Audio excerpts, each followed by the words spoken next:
சோதனம் தகப்பனேப்பா, எங்களை அதிகமாக நேசிக்கிற நல்ல பிதாவே உமக்கு சோதனம் தகப்பனேப்பா. அன்றும் இன்றென்றும் மாறாத என் தகப்பனே, மகிமையின் தேவனே, சமாதானத்தின் சர்வ வல்லவரே, சகலத்தையும் படைத்தவரே அப்பா. உம்முடைய அன்பு பெருசு, உம்முடைய இரக்கம் பெருசு, உம்முடைய கிருபை பெருசு அப்பா. நீங்கள் ஒருவர் தான் உன்னதமான தேவன், நீங்கள் ஒருவர் தான் எங்களுடைய காவல் தேவன் தகப்பனே, எங்களை பாதுகாக்கிற தேவன் சாமி. எங்களை வழிநடத்துகிற தேவன் நீங்கள் தான் தகப்பனே. எங்கள் தேவைகளை சந்திக்கிற தேவன் நீங்கள் ஒருவர் தான் சாமி. உண்மை விட்டால் நாங்கள் எங்கே போவோம் தகப்பனே? ஜீவன் உள்ள வார்த்தை உம்மிடத்தில் இருக்க தகப்பனே. இந்த உலகத்தில் நாங்கள் ஓடினாலும் பிரயாசப்பட்டாலும் எல்லாமே ஒரு நாள் நஷ்டமாகிவிடும் சாமி. அது உம்முடைய வார்த்தைகளுக்கு செவி கொடுத்து உங்களுடைய வழியில் நடந்து உமக்கு கீழ்ப்படிந்து நாங்கள் வாழ்ந்தாக்கா நீங்கள் எங்களுக்கு உயர்ந்தமான இடத்துல கொண்டு போய் வைக்க போகிறீங்கன்றதை நாங்கள் உணர்கிறோம் தகப்பனே. பலப்படுத்துங்க சாமி. கேட்டுக் கொடுக்குற ஒவ்வொரு சகோதர தொட்டு ஆசீர்வதிங்க. அவர் தேவைகளை சந்திங்க.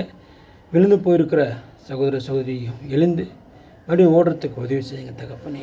சோர்ந்து போகாதபடிக்கு, சோதனையை சகிக்கிறபடிக்கு உம்முடைய ஆவிகளை கொடுத்து பலப்படுத்துங்க. உம்முடைய ஆவியினால் நாங்கள் எப்படிப்பட்ட வாழ்க்கையை நாங்கள் வாழ்ந்து நாங்கள் உணர்வேணும் தகப்பனே. இந்த பகுதியில் உம்முடைய வார்த்தையும் வசனத்தையும் நறுமணமாக நாங்கள் வீச வேணும் தகப்பனே. நாங்கள் கனி கொடுக்குற பிள்ளைகளாக வாழும் வளரும் உதவி செய்யுங்க. எங்கள் குறைகள் குற்றங்களை எடுத்து போட்டு உம்முடைய சமாதானத்தை கொடுத்து நாங்கள் போகும்போதும் வரும்போது உம்முடைய சமாதானத்தோடு எல்லார்ட்டும் பேசவும், நாங்கள் எந்த காரியம் செய்தாலும் உம்முடைய திட்டம் என்னன்றது நாங்கள் அறிந்து செய்யறதுக்கு உம்முடைய பலத்தையும் உம்முடைய ஞானத்தையும் எங்களுக்கு கொடுத்து பலப்படுத்துங்க சாமி. எங்களுடைய குறைகள் எல்லாமே எடுத்து போடுங்க. நாங்கள் பரிசுத்த மனுஷனாக வாழ்கிறதுக்கு உம்முடைய பரிசுத்த ஆவி கொடுத்து நீதியின் வழியில் நடக்கிறதுக்கு உம்முடைய நீதியின் வஸ்திரங்கள் எங்களை கொடுத்து பலப்படுத்துங்க சாமி.